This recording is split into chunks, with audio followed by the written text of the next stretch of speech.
What's up everyone, Mr. NoobTube Gamer. Today we're playing Call of Duty Modern Warfare 3 in 2022. We're going to see how the game holds up 11 years later, and if it's still worth your time. So we're playing the Xbox 360 version, which of course is backwards compatible if you have an Xbox Series X, Xbox Series S, or in my case, Xbox One, which is how I'm playing the game. Modern Warfare 3 is also available on PlayStation 3, PC, and Nintendo Wii. I don't have all the other versions of the game, so I can't tell you off of experience, but based off of some research I did, every single version of Modern Warfare 3 is still playable and still has an active player base of varying sizes depending on which platform you're on. So, from what I understand, the Xbox 360 version has the most amount of players in 2022, followed by the PlayStation 3 version, followed by the PC version, and lastly, the Wii version, which is crazy to think this game actually ran on a Wii and was playable. I need to play the Wii version one day on my channel. I have to, because that sounds like an experience. But what I'm trying to say is it doesn't really matter which platform you decide to play the game on, but there are a couple of things you should know about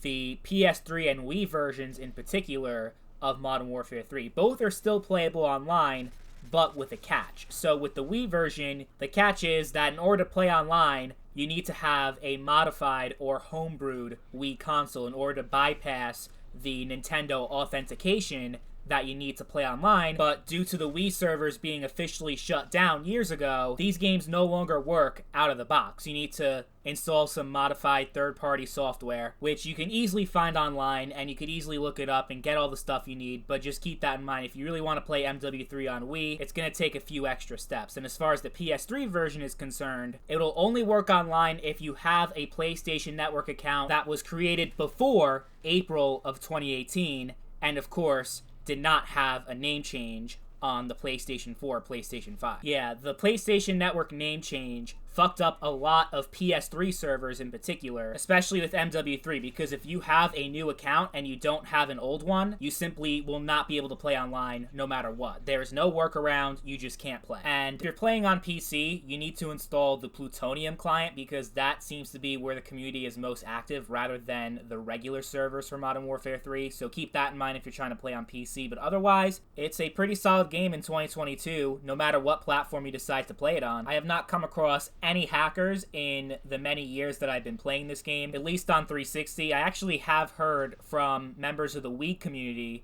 that Modern Warfare 3 is very hacked on the Wii because they didn't really have patches for the Wii version because of the limitations of the Wii console, that a lot of the glitches and exploits were never fixed on that version of the game. So it's a lot easier to cheat and hack over there. But relatively speaking, Modern Warfare 3 doesn't have much of a hacker problem compared to some other Call of Duty games, like Black Ops 2, for example. That game is hacked to shit, to the point where that game is almost unplayable most of the time.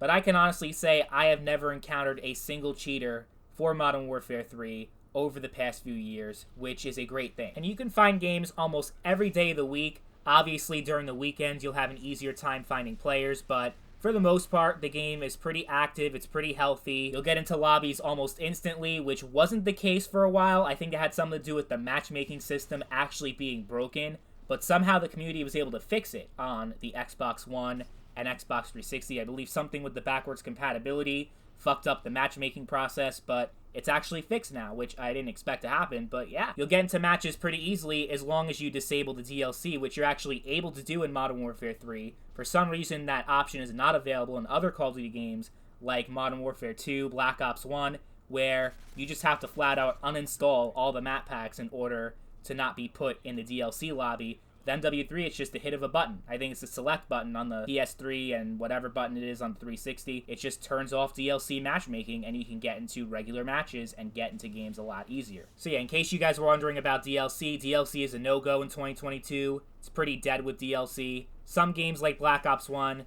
you actually will have a lot of players with DLC, but for some reason, Modern Warfare 3, that's not the case. Probably because the Black Ops 1 DLC sold better than Modern Warfare 3 due to the zombies maps being added in those map packs, while MW3 only had survival mode, which is another thing. Do not expect to be able to play online for Modern Warfare 3 in survival mode. It is absolutely broken. As soon as you join in with another player, you'll be able to connect to a match, but it won't work properly. It's like desynced between you and your teammate, and is completely unplayable online. So keep that in mind if you're a fan of co-op. Modern Warfare 3 in 2022 is not a good option for you. Survival mode still works perfectly fine when you're playing solo, but if you're trying to play MW3 online, stick with the regular PvP multiplayer. Now, as far as the actual gameplay, how does that hold up, and is it still fun in 2022? Because it is an 11-year-old game. Yeah, it's pretty fucking old at this point. Obviously, the graphics don't quite hold up to the modern day, since it is a 360 era game. I mean, as you could tell by the gameplay, it doesn't look nearly as polished as Modern Warfare 2019, for example. But I'd say overall the graphics hold up alright. Like, it's not like, oh my god, this game is so old and the graphics are so bad it hurts my eyes. Like, it's not that way at all. I feel like the graphics are fine in 2022. It's not like trying to play GoldenEye in 2022 or something like that, you know what I mean? Like, the older graphics are pretty easy to get used to once you adjust to it. And I'd say the core gunplay and the overall gameplay still feels good in 2022.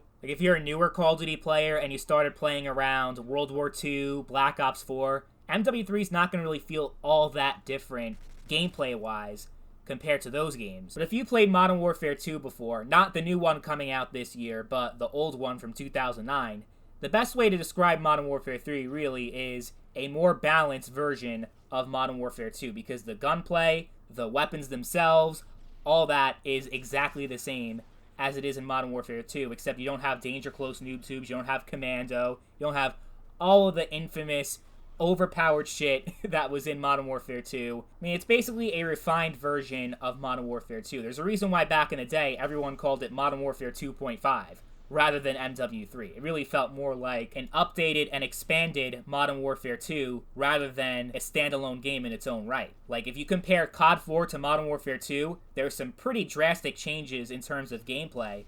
But from Modern Warfare 2 to Modern Warfare 3, there's really not much to describe except for the specialist system, the point streak system, and the new 2v2 mode, Face Off, which was obviously not in any other Call of Duty game before. But yeah, that was a big reason why I wasn't a huge fan of MW3 back in the day, because it felt too similar to Modern Warfare 2. There really weren't too many differences outside the things I just mentioned. It didn't really feel like its own game. It didn't feel like it lived up to the potential that it had, being the end of an iconic video game trilogy. I just felt very underwhelmed. The single-player campaign was excellent, but multiplayer-wise, there was a lot left to be desired. And that's why it is actually my least played Call of Duty game ever. I think I even put more time into Modern Warfare 2019, because as much as I hate that game, it at least was different, and it felt like a different game instead of just being a clone of the same game I already played. But if you're someone that absolutely hated Modern Warfare 2, you hated the balancing decisions they made with the multiplayer, and you want a game that